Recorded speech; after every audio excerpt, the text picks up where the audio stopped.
What's your read on the whole ice time situation and how Nylander's played so far this season?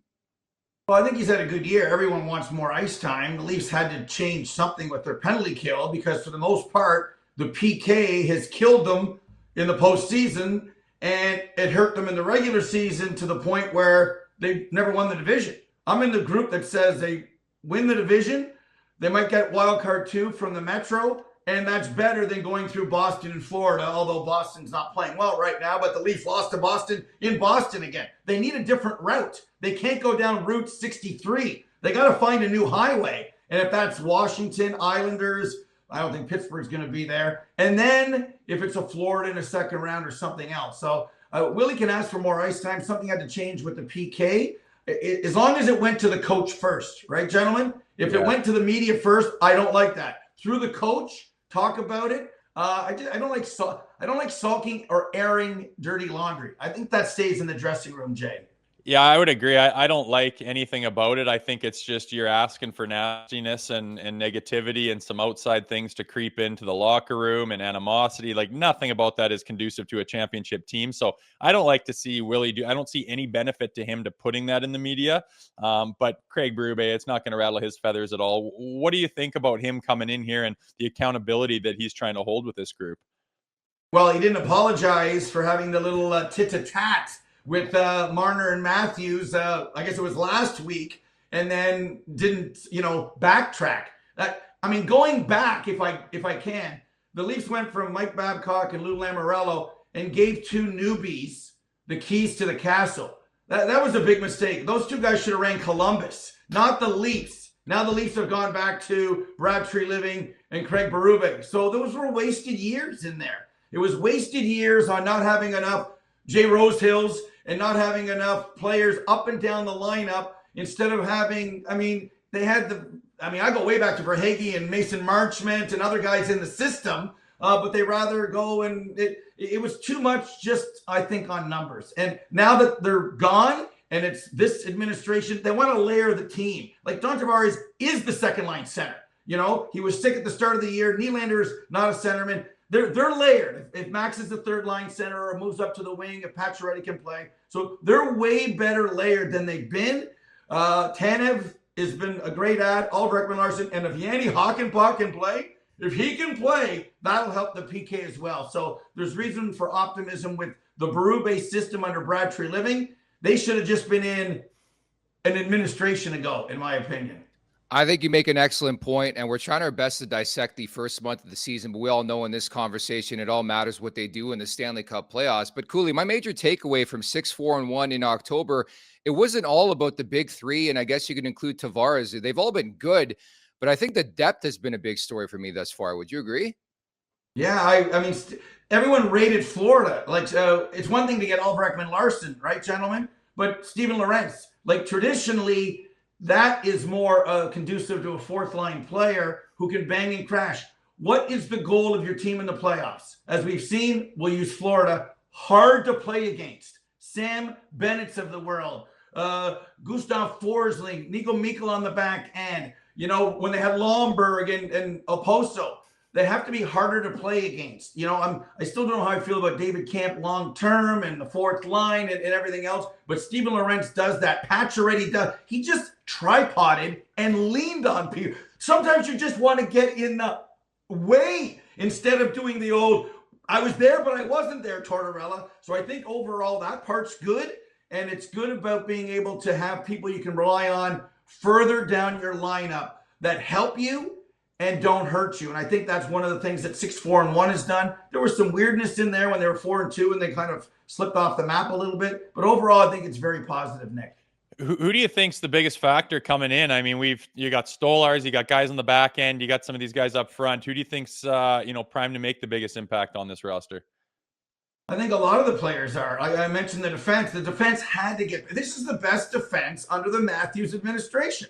Simply put, Chris Tanev, I wish he was 27 and he's not. He's their best all-around defenseman. Ulrich and Larson, those two have solidified the top 4. Morgan Rielly's better. Morgan Rielly at times makes you go, he's putting a square peg into a round hole. He's not doing those types of things. Maybe he was upset about not being on power play 1 at the beginning, but Morgan Rielly doesn't kill penalties.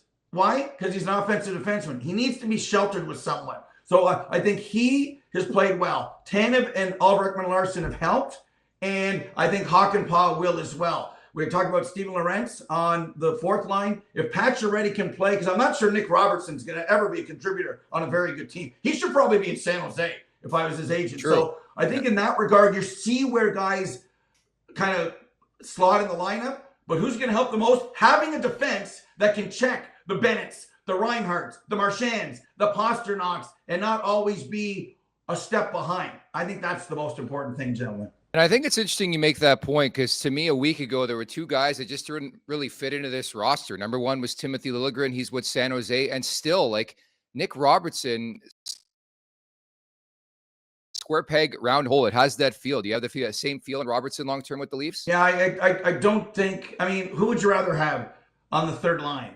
I think I'd have Calle Jarnkrok, at least for now when he comes back. So it's Domi, Bobby McMahon, now the second line left winger, third line left winger, so he can score. He's big as well. We know what Max brings. And then Jarnkrok. Robertson, 1 goal in 10? I mean, I just talked about, Jay contributing. That's 1 goal in a month. That's not good enough. I see something there. Not on a top 6 or top 9 on a cup contending team.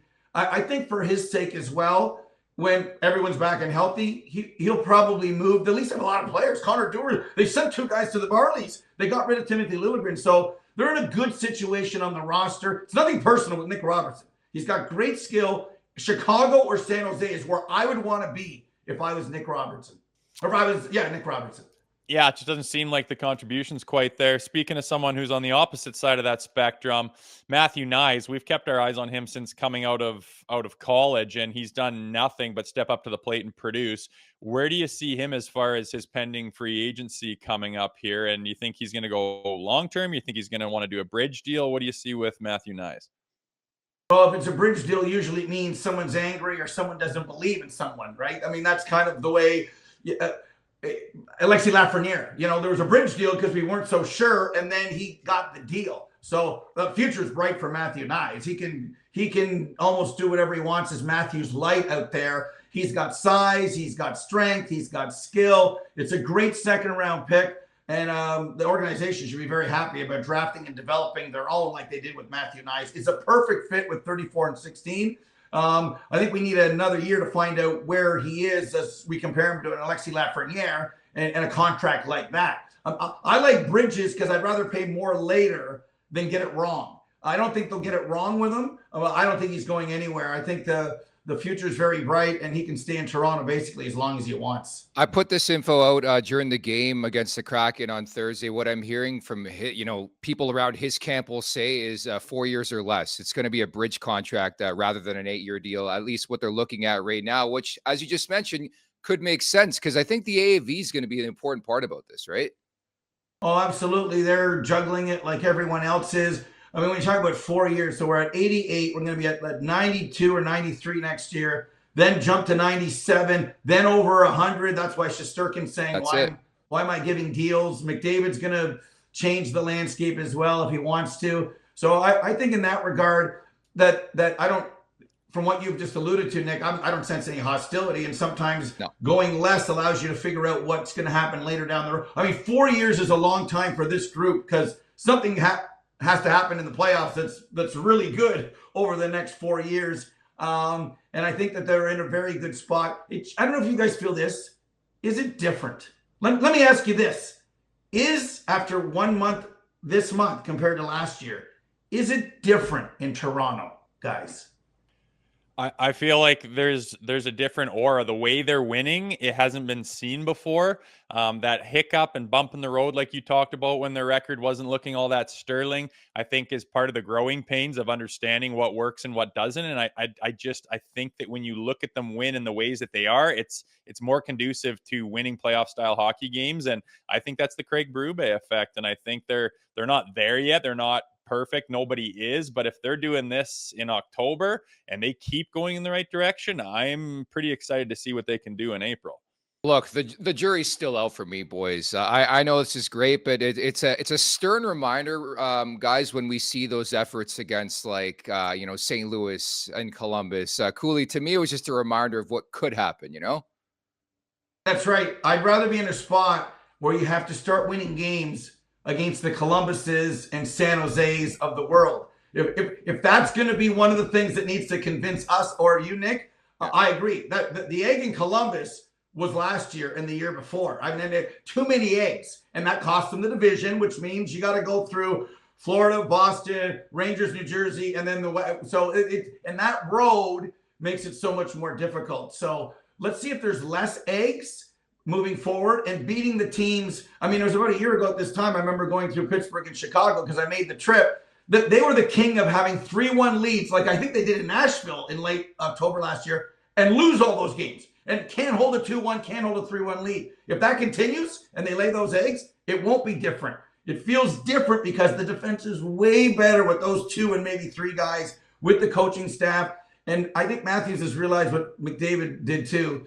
It doesn't matter if I get 50 or 100 or whatever. The points that matter are the 2 that are given out in October till April. And the same 2 in October are the same 2 you get in April. So if you leave points on the table, you've blown it. So it doesn't matter if I get 48, 58, 68. It's what we do, not I do.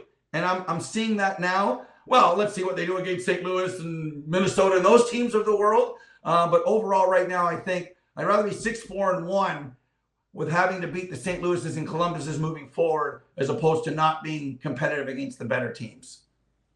Yeah, I'd have to agree. It is a process, but you also mentioned before, those wasted years. And I remember when they brought in Babcock and why they brought in Babcock. They thought this group needed that accountability. Turns out it was the wrong guy, didn't work out. So then they scramble, forget what the process was supposed to be, go to this kind of more of a player's coach. And I'm sorry, it seemed like a country club. There didn't seem to be the accountability. You'd watch the inconsistency in their games. And now you're starting to see this Craig Berube effect, and the players might have some adjusting to do, but I am a firm believer that what I'm seeing is the right path that they're getting on. And I just think that's the Craig Berube effect. Yeah. And Brad gets credit for watching the club last year, figuring it out, realizing that they didn't think they were going to win with Timothy Liljegren as a 5-6.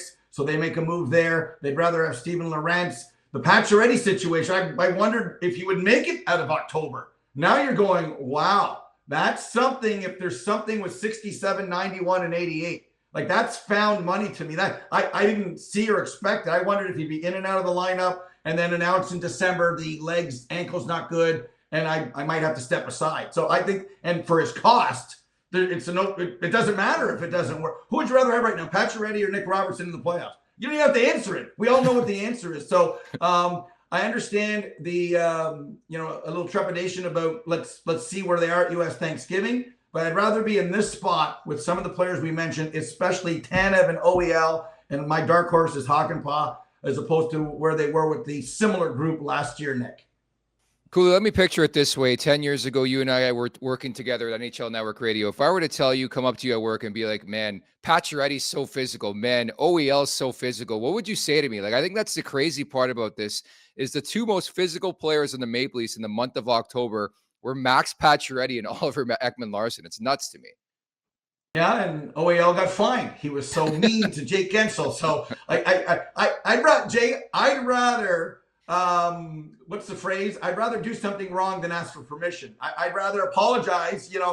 Lindsay taught me, be shot like a lion, not a lamb. So I'd rather say, oop, did that hurt, as opposed to whoops. And again, it's only 11 games. It's only October. When it really comes down to it, you grab the piece of meat and you throw it in the corner and you say, who's going to get it? And it doesn't matter. It's about skill. It's about will. And Willie Nylander, Mitch Marner, and some of the others that have failed in the physicality. Physical means taking it to the net. If you're Mitch Marner, physical for you means drop the shoulder. I'm coming at you, McAvoy, and let's go. That's physical to me. It doesn't mean being Jay Rosehill and having to scrap. Will they take it to the house and have a yard sale when we get to that? If they do, there's the change. If they go around the ring, around the rosy perimeter, oh boy, we're not going to like that, and then it's not going to change. So really, Game 83 does matter, but put yourself in a spot for game 83 by how you play the first 82. There you go, baby. You got me jacked up today, Steve. I love it. I love talking with you guys. This is great. I love anytime you want me, I'm ready. Kouleas, before we let you go, the Four Nations roster, I think we're a month away from the announcement. There's been a lot of convo around Chris Tanev. Do you think Tanev makes the team? Do you like the fit? I love Tanev. Do I think he makes it? They'd have to have 8 defensemen. I'm in a group right now where I believe that Taves and Makar will be together. I don't know. People haven't talked about Pietrangelo. He's having a really good start. Theodore moves over because he shoots left but plays the right side with Pietrangelo. Now they're familiar with each other. And then Morrissey, I would think, and Evan Bouchard would be the 7. And then we talk about who the 8th would be. And what we learned from Bobby Clark in the summit was you don't take a Rob Zamner, because then when Sakic gets hurt, Adam Oates, we left him home. Oh my God, I needed a Hall of Fame center. So what you learn is have someone there when a star gets hurt. I can figure out when someone else gets hurt. So that's my 6. If Tanev is the 7, that's pretty good. But you're leaving a lot of other guys off. But it is a short tournament. It is short. So that's the one thing about being older. It doesn't matter. It's going to be a sprint. It's not a marathon, this event. Make sure to check out more of our content right here on the Leafs Nation YouTube page. We got long form interviews, we got clips, we got epic rants by Jay Rosehill. We simply have it all. And don't forget, you can find out much more at theleafsnation.com. Thanks so much for watching.